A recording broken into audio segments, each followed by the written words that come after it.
മലയാളികളെ സംബന്ധിച്ചിടത്തോളം ഇന്ന് ഏറ്റവും പ്രധാനപ്പെട്ട ഒരു ദിവസമാണ് കൊച്ചി മെട്രോയുടെ ഉദ്ഘാടന ദിവസം. ഈ ദിവസം മറ്റൊരാൾക്കും ഏറെ പ്രിയപ്പെട്ടതാണ്.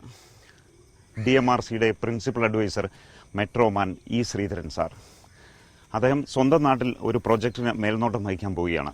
81ാം വയസ്സിലും ആരോഗ്യപരമായ കാര്യങ്ങളിൽ അദ്ദേഹം വളരെ കടുത്ത ചിട്ടകൾ പാലിക്കുന്നു. ഇപ്പോൾ സമയം 5:45. കൊച്ചിയിലെ കലൂർ സ്റ്റേഡിയത്തിന് പിറകിലൂടെ അദ്ദേഹം മോർണിംഗ് വാക്കിലാണ്. നമസ്കാരം സർ. നമസ്കാരം.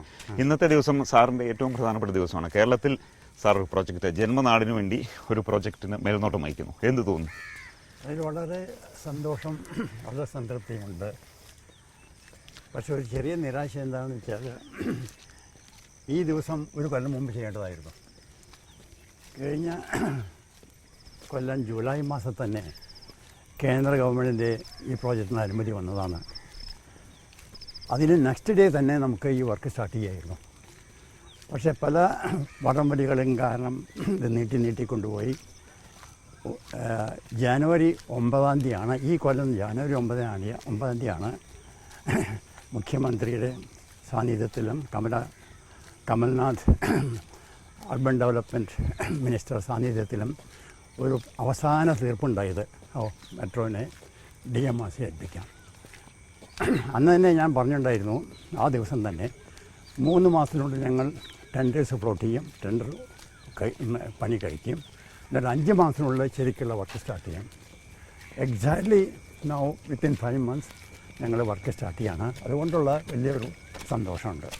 ഈ 3 വർഷത്തിനുള്ളിൽ പൂർത്തിയാകും എന്ന് പറയുന്നു. വാസ്തവത്തിൽ 3 വർഷത്തിൽ പൂർത്തിയാകാൻ പറ്റുന്ന സാഹചര്യം ഇപ്പം നിലവിലുണ്ടോ? ഉണ്ട്. 3 കൊല്ലത്തിനുള്ളിൽ തീർക്കണമെന്നാണ് ഞങ്ങളെ പരിശ്രമിക്കുന്നത്. അതിന് സാധിക്കുമെന്നാണ് എൻ്റെ വിശ്വാസം. അതിനുള്ള ഫണ്ടിങ്, അതുപോലെ പ്രാദേശികമായ എതിർപ്പുകൾ, അത് സ്ഥലം ഏറ്റെടുക്കൽ, ഈ 3 പ്രോസസ്സും ഇതുവരെ പൂർത്തിയായിട്ടില്ല. അതിന് മുഴുവൻ പൂർത്തിയാക്കേണ്ട ആവശ്യമില്ല. ഫണ്ട് ഇപ്പോൾ ഞങ്ങൾക്ക് തുടങ്ങാനുള്ള ഫണ്ട്സൊക്കെ 2 ഗവൺമെൻറ്റും ഇക്വിറ്റി ആയിട്ട് തന്നിട്ടുണ്ട് KMRL-ന്. അതിന് പുറമേ KMRL കുറച്ച് സംഖ്യ വായ്പ എടുക്കാനുള്ള അതിനുള്ള സംവിധാനം ചെയ്തു വച്ചിട്ടുണ്ട്. അതുകൊണ്ട് ഫണ്ട് വലിയ പ്രശ്നമായി വരുമെന്ന് എനിക്ക് തോന്നുന്നില്ല. ഈ സ്ഥലമെടുക്കലും അതും ഒരു പ്രത്യേക പ്രശ്നമാവില്ല. കാരണം ആദ്യമായിട്ട് ഞങ്ങൾ റോഡിൻ്റെ നടുക്കീഴാണല്ലോ പണി തുടങ്ങുന്നത്. അതിന് വലിയ സ്ഥലത്തിൻ്റെ ആവശ്യമില്ല. ഈ സ്റ്റേഷനിലാണ് കാര്യങ്ങളായിട്ട് സ്ഥലത്തിൻ്റെ ആവശ്യം. അപ്പോഴേക്കും സ്ഥലം എടുക്കാൻ സാധിക്കുമെന്നാണ് എൻ്റെ അഭിപ്രായം. ഏറ്റവും പ്രധാന വെല്ലുവിളി എന്തായിരിക്കും ഈ നിർമ്മാണ ഘട്ടത്തിൽ? വലിയ വെല്ലുവിളി ഈ നഗരത്തിലെ ആൾക്കാർക്ക് ബുദ്ധിമുട്ടും ഉണ്ടാക്കാതെ പണി നടത്തിക്കൊണ്ട് പോകാനാണ് വലിയൊരു ചാലഞ്ച്. കാരണം ഇവിടുത്തെ റോഡുകളൊക്കെ വളരെ നാരോ, റോഡുകൾ ഓൾറെഡി വളരെ കൺജസ്റ്റഡ്. അപ്പോൾ ഈ പണി നടക്കുമ്പോൾ റോഡിൻ്റെ വീതി വളരെ കുറയ്ക്കേണ്ടി വരും. അപ്പോൾ അതാത് സ്ഥലത്ത് വലിയ ബുദ്ധിമുട്ടുകളുണ്ടാവാൻ വഴിയുണ്ട്. അത് തീർക്കാൻ വേണ്ടി ഞങ്ങൾ പല പദ്ധതികളും ഉണ്ടാക്കി കൊണ്ടുവരുന്നുണ്ട്, പോലീസായിട്ട് സെർച്ച് ചെയ്തിട്ട്. എൻ്റെ അഭിപ്രായത്തിൽ കുറച്ച് കാലം അവിടെ പണിയെടുക്കുന്ന സമയത്ത് ഒരു 6 മാസം അതാത് സ്ഥലത്ത് ആൾക്കാർക്ക് വലിയ ബുദ്ധിമുട്ടുണ്ടാവും. ഈ മറ്റ് അതായത് ഇപ്പോൾ ഡ്രൈവറില്ലാത്തൊരു വാഹനം എന്നുള്ള കൺസെപ്റ്റിലാണ് ഈ മെട്രോ പോകുന്നത്. അപ്പോൾ മറ്റ് മെട്രോകളിൽ നിന്ന് വ്യത്യസ്തമായിട്ട് കൊച്ചി മെട്രോയ്ക്കുള്ള പ്രത്യേകത എന്താണ്? ഡ്രൈവർ ഇല്ലാത്ത മെട്രോ അല്ല ശരിക്കും ഞങ്ങൾ ആലോചിക്കുന്നത്. ഞങ്ങൾ ഓട്ടോമാറ്റിക് ഓപ്പറേഷൻ ATO അതാണ് ഞങ്ങൾ ഉദ്ദേശിക്കുന്നത്. ഡ്രൈവില്ലാത്ത മെട്രോ ആണെങ്കിൽ അതിന് വലിയ ചിലവും വരും, വലിയ പ്രശ്നങ്ങളുണ്ടായിരിക്കും. അതുകൊണ്ട് തൽക്കാലം അത് ഞങ്ങൾ ആലോചിക്കുന്നില്ല. സാറ് ഈ കൊച്ചി മെട്രോയ്ക്കൊപ്പം ബാക്കി പല മെട്രോകൾക്കും ഇപ്പം നടക്കുന്ന പ്രിൻസിപ്പൽ അഡ്വൈസറായിട്ട് പ്രവർത്തിക്കുന്നുണ്ട്. അപ്പോൾ അതിൻ്റെ ആ പ്രോജക്റ്റൊക്കെ? ഇല്ല, ഈ കേരളത്തിലുള്ള പ്രോജക്റ്റ് മാത്രമേ ഞാൻ നോക്കുന്നുള്ളൂ. കേരളത്തിന് പുറത്തുള്ള ഒരേ ഒരു പ്രോജക്റ്റ് ചെന്നൈ മെട്രോൻ്റെ ഞങ്ങൾക്ക് പ്രൈം കൺസൾട്ടൻസി ജോബുണ്ട്. അത് ഞാൻ ഓവർസീ ചെയ്യുന്നുണ്ട്. വേറെ ഒരു പ്രോജക്റ്റും ഞാൻ നോക്കുന്നില്ല, കേരളത്തിൽ തന്നെയാണ്. ഇപ്പോൾ ഡൽഹിയിലൊക്കെ സംഭവിച്ച പോലെ സമാനമായ അന്തരീക്ഷമുണ്ട്. കാരണം ഇപ്പോൾ ആദ്യം മെട്രോയ്ക്ക് എതിർപ്പായിരുന്നു. ഇപ്പോൾ മെട്രോ തൃപ്പൂണിത്തുറയ്ക്ക് എക്സ്റ്റെൻഡ് ചെയ്യണമെന്ന് പറയുന്നു, അതുപോലെ നെടുമ്പാശ്ശേരിക്ക് എക്സ്റ്റെൻഡ് ചെയ്യണമെന്ന് പറയുന്നു. അപ്പോൾ അത്തരത്തിൽ കൂടുതൽ സ്ഥലങ്ങളിലേക്ക് ഇതിൻ്റെ പ്രയോജനം കിട്ടുന്ന തരത്തിൽ ഇപ്പോൾ എന്തെങ്കിലും ആലോചന നടക്കുന്നുണ്ടോ? തൃപ്പൂണിത്തുറയ്ക്ക് നീട്ടണമെന്ന് ഞങ്ങൾ ആദ്യമേ ആലോചിച്ച് വെച്ചിരിക്കുകയാണ്. അതിനുള്ള സർവേ ചെയ്ത് കഴിഞ്ഞു, എസ്റ്റിമേറ്റൊക്കെ ഉണ്ടാക്കി കഴിഞ്ഞു. പക്ഷേ അന്ന് ഞങ്ങൾ ഇത് DPRൽ ഇൻക്ലൂഡ് ചെയ്യാത്ത കാരണം അവിടെ അവിടെ എത്തിയതിന് ശേഷം തൃപ്പൂണിത്തുറയിൽ ഏത് റൂട്ട് കൂടെ എവിടേക്കാണ് പോകേണ്ടതെന്ന് തീർച്ചയായിരുന്നു അതിനുള്ള ഒരു ഡിസിഷൻ എടുക്കാൻ ഞങ്ങൾക്ക് പറ്റിയില്ല. ഇപ്പോൾ എന്തായാലും പേട്ടയിൽ നിന്ന് 2 കിലോമീറ്റർ തൃപ്പൂണിത്തുറയ്ക്ക് എക്സ്റ്റെൻഡ് ചെയ്യാനുള്ള സ്ഥല സ്റ്റഡീസ് ഞങ്ങൾ ചെയ്ത് കഴിഞ്ഞു.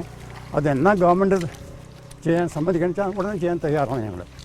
ഇപ്പം ചെയ്യുകയാണെങ്കിൽ അത് വളരെ ചുരുങ്ങിയ ചിലവിൽ ചെയ്യാൻ പറ്റും. പിന്നെ ഒരു 3 കൊല്ലം 4 കൊല്ലം ചെയ്യുകയാണെങ്കിൽ അതിൻ്റെ ചിലവ് 2 ഇരട്ടി വരും. ഇപ്പം തന്നെ ചെയ്യാണ് നല്ലത്. ഇപ്പോൾ തന്നെ ഈ എക്സ്റ്റൻഷൻ പ്രോജക്റ്റുകളും നമ്മൾ നോക്കാൻ നല്ലത്. അതെ, കാര്യമായിട്ട് തൃപ്പൂണിത്തുറയ്ക്കുള്ള എക്സ്റ്റൻഷൻ, കാക്കനാടിലേക്കുള്ള എക്സ്റ്റൻഷൻ, ഈ രണ്ടും ഇപ്പോൾ തന്നെ ചെയ്യുന്നതാണ് വളരെ ഉത്തമം. ഈ വാസ്തവത്തിൽ 8 വർഷം ആണ് ഈ പ്രോജക്റ്റ് പെട്ടിയിലായത്. പ്രോജക്റ്റ് റിപ്പോർട്ട് ഉണ്ടായതിനു ശേഷം ഇപ്പോൾ 8 വർഷമായി. ഇത്ര ഒരു ഡിലേ സ്വാഭാവികമായി സംഭവിക്കുന്നതാണോ അതോ നമ്മുടെ അഡ്മിനിസ്ട്രേറ്റീവ് പാളിച്ച കൊണ്ട് സംഭവിക്കുന്നതാണോ? സാധാരണ ഇത്ര ഡിലേ സംഭവിക്കാറില്ല. പക്ഷേ ഇവിടെ ഡിലേ വരാനുള്ള വലിയ കാരണം സെൻട്രൽ ഗവൺമെൻറ് എതിർപ്പും പ്രത്യേകിച്ച് പ്ലാനിംഗ് കമ്മീഷൻ എതിർപ്പായിരുന്നു. അവരാദ്യം മുതൽ തന്നെ ഈ പ്രോജക്റ്റ് PPP മോഡൽ ചെയ്യാമെന്നുള്ളത് നിർബന്ധിച്ച് നിൽക്കുകയായിരുന്നു. അതുകൊണ്ട് അത്ര വളരെ വൈകിയതിൻ്റെ കാരണം. പിന്നെ അത് സാങ്ഷൻ ആയതിനു ശേഷം സാങ്ഷൻ ആയതിനു ശേഷവും പിന്നെ ആരാണ് ചെയ്യേണ്ടതെന്നുള്ള ഒരു ഒരു ഒരു വടമലി ഉണ്ടായിരുന്നു. KMR ചെയ്യണമെന്ന് അവർക്കുള്ള മോഹം, പിന്നെ കേരള ഗവൺമെൻറ്റിന് അത് നിയമവാസി ചെയ്യണമെന്നുള്ള ഒരു മോഹം. അത് തീർന്നത് ഞാൻ പറഞ്ഞില്ലേ, ജനുവരി 9 അതിൻ്റെ അവസാന തീരുമാനം എടുത്തത്. അതുകൊണ്ട് ഒരു ഒരു കൊല്ലം വളരെ വൈകി. ഒരു കൊല്ലം വൈകിയെന്ന് മാത്രമല്ല, നമ്മുടെ നല്ലൊരു ഗുഡ് വർക്കിംഗ് സീസൺ നമ്മൾ കളഞ്ഞു. എങ്കിലും ഈ കേരള ജനങ്ങളുടെ ആഗ്രഹത്തിനനുസരിച്ച് ഒരു 3 കൊല്ലത്തിനുള്ളിൽ തീർക്കണമെന്നാണ് ഞാൻ ആലോചിക്കുന്നത്. ഇപ്പം മറ്റ് മോണോ റെയിൽ പ്രൊജക്റ്റിൻ്റെയും കൂടെ ചുമതല, മേൽനോട്ട ചുമതല വഹിക്കുന്നുണ്ട്. എങ്ങനെ ആ പ്രൊജക്റ്റ് നമുക്ക് ഫലപ്രദമായി കൈകാര്യം ചെയ്യാൻ കഴിയുമോ? അത് തീർച്ചയായിട്ടും ചെയ്യും. അത് കോഴിക്കോടും തിരുവനന്തപുരമാണ്. അതിപ്പം ഗവൺമെൻറ് ആ പ്രോജക്റ്റ് അപ്രൂവ് ചെയ്ത് കഴിഞ്ഞാൽ ഞങ്ങളെ ഏൽപ്പിച്ച വിത്തിൻ 1 മന്ത് ഞങ്ങൾ അതിനുള്ള ടെൻഡേഴ്സ് എല്ലാം ഫ്ലോട്ട് ചെയ്യും. അതിന് തയ്യാറായിട്ടിരിക്കുകയാണ്. ഫലപ്രദമാണോ അത്? ഫലപ്രദമായി, തീർച്ചയായിട്ടും. 2 സിറ്റിയിലേക്ക് തിരുവനന്തപുരത്ത് ഈ മോണോ റെയിൽ വരാതെ നിവർത്തിയില്ല. അവിടെ മെട്രോ കൊണ്ടുപോകാനുള്ള സൗകര്യങ്ങളുമില്ല. റോഡ്സൊക്കെ വളരെ നാരോ, പിന്നെ വളരെ സ്റ്റീപ്പ് ഗ്രേഡിയൻറ്റ്, ഷാർപ്പ് കർവ്സ്. അവിടെ മെട്രോ നടത്താൻ സാധിക്കില്ല. അതിന് മോണോ റെയിൽ തന്നെ നല്ലത്. ഇപ്പോൾ ഈ 60 വർഷമായി വിവിധ മേഖലകൾ, അതായത് കൊങ്കൺ റെയിൽവേ, അതുപോലെ DMRC എക്സ്പീരിയൻസ്. 81 വയസ്സായി താങ്കൾക്ക്. അപ്പോൾ എങ്ങനെ തിരിഞ്ഞു നോക്കുമ്പോൾ ഈ ഒരു ഫീൽഡിനെ കാണും? ഞാൻ ഇതുവരെ ഈ പ്രധാന പ്രോജക്റ്റുകളെല്ലാം ചെയ്യാനുള്ള അവസരം കിട്ടിയതിൽ ഞാൻ ദൈവത്തിനെ പ്രാർത്ഥിക്കുന്നു. ഇത് വളരെ റെയർ ഓപ്പർച്യൂണിറ്റിയാണ് ഒരാൾക്ക് ഇങ്ങനെയുള്ള വലിയ പ്രോജക്റ്റ് ചെയ്യാനുള്ള അവസരം ലഭിക്കുന്നത്. അതൊരു ഡിവൈൻ ബ്ലെസ്സിങ് ആയിട്ട് ഞാൻ കരുതുന്നു. ഇനിയിപ്പോൾ കൊച്ചിയിലും കേരളത്തിലുമായിട്ട് കേരളത്തിന് വേണ്ടി പ്രവർത്തിക്കാനായിട്ട് ഇവിടെ ഉണ്ടാവും. അതാണ് എൻ്റെ ഉദ്ദേശം.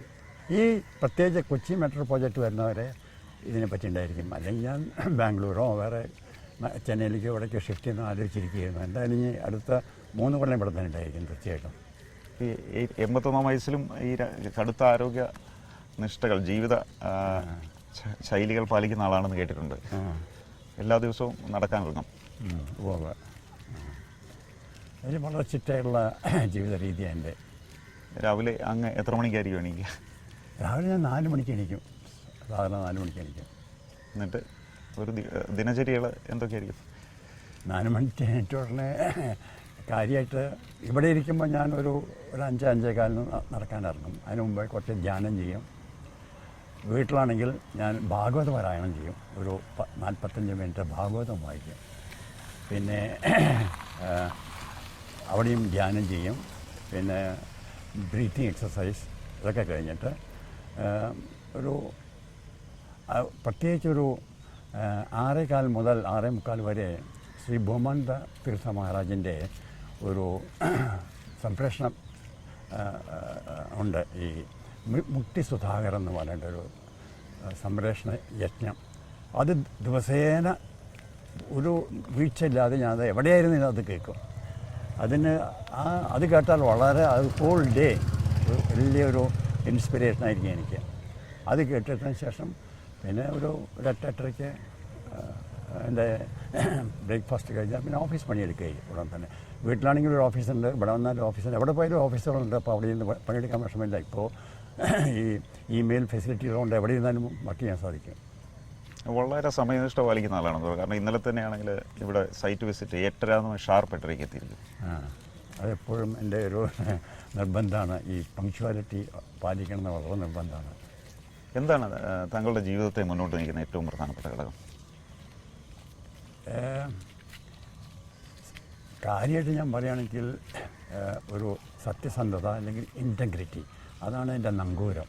എല്ലാം ചെയ്യുന്നതിൻ്റെ കാര്യത്തിൽ അതാണ് വലിയൊരു നങ്കൂരമായിട്ട് ഞാൻ കാണുന്നത്. കേരളത്തിലേക്ക് താങ്കൾ വരുന്നതെന്ന് കേട്ടപ്പോഴും ഉണ്ടായ തടസ്സങ്ങൾ ഈ സത്യസന്ധത മൂലമാണോ? ആയിരിക്കണം. അല്ല, ജനങ്ങൾ തന്നെയാണ് അതിനെപ്പറ്റി വിധി എഴുതേണ്ടത്. എന്താണ് കേരള യുവാക്കളോട് പറയാനുള്ള ഒരു സന്ദേശം എന്താണ്? ഇത് കേരളം ശരിക്കും ഒരു ഗോഡ്സ് ഓൺ കൺട്രിയാണ്. ഞാൻ വളരെ കാലമായിട്ടാണ് നമ്മുടെ കേരളത്തിൽ വന്ന് സ്ഥിരമായിട്ട് താമസിക്കുന്നത്. ഇവിടുത്തെ പല കാര്യം നോക്കുമ്പോൾ രാജ്യത്തിൽ എവിടെയില്ലാത്ത പല സൗകര്യങ്ങളും നമുക്കുണ്ട് ഇവിടെ. നല്ല വെള്ളം, നല്ല വായു, ഗ്രീൻ സറൗണ്ടിങ്സ്. ഈ രാജ്യത്തെ പൊക്കിക്കൊണ്ടിരുന്നെങ്കിൽ കേരളീയർക്ക് തന്നെ സാധിക്കുള്ളൂ, പുറമെയുള്ള ആൾക്കാർക്ക് സാധിക്കില്ല. അവർ രാജ്യത്തിനോടുള്ള സ്നേഹം, പിന്നെ ചെയ്യുന്ന പ്രവൃത്തികൾ വളരെ ആത്മവിശ്വാസത്തോടും വളരെ സത്യസന്ധതയോടും ചെയ്യണമെന്ന് മാത്രമാണ് എനിക്ക് ഒരു മെസ്സേജ് കൊടുക്കാറുള്ളവർക്ക്. അപ്പോൾ ഇനി എന്തായാലും കേരളത്തിന് വേണ്ടി, കൊച്ചി മെട്രോയ്ക്ക് വേണ്ടി, മോണോ റെയിലിന് വേണ്ടി കേരളത്തിലുണ്ടാകും. 3 കൊല്ലം എന്തായാലും ഉണ്ടായിരിക്കും. എല്ലാ ആശംസകളും നേരുന്നു. Thank you. എന്തായാലും ഇ ശ്രീധരൻ ഇനി കേരളത്തിന് വേണ്ടി കേരളത്തിൽ തന്നെ ഉണ്ടാകും. കാരണം അദ്ദേഹം കൊച്ചി മെട്രോയും മോണോ റെയിലും അടക്കമുള്ള പദ്ധതികൾ സമയബന്ധിതമായി പൂർത്തിയാക്കുന്നതിന് വേണ്ടി, സത്യസന്ധതയോടുകൂടി പൂർത്തിയാക്കുന്നതിന് വേണ്ടി അദ്ദേഹം കേരളത്തിൽ തന്നെ ഉണ്ടാകുമെന്നാണ് നമ്മളെ അറിയിച്ചിരിക്കുന്നത്. അദ്ദേഹം രാവിലത്തെ അദ്ദേഹത്തിൻ്റെ ഏറ്റവും പ്രധാനപ്പെട്ട മോർണിംഗ് വാക്കിൽ നമ്മളോട് ഇപ്പോൾ അദ്ദേഹത്തിൻ്റെ ആശയങ്ങളും അതുപോലെ അദ്ദേഹത്തിൻ്റെ ഇതുവരെയുള്ള ജീവിതാനുഭവങ്ങളും പങ്കുവച്ചിരിക്കുകയാണ്.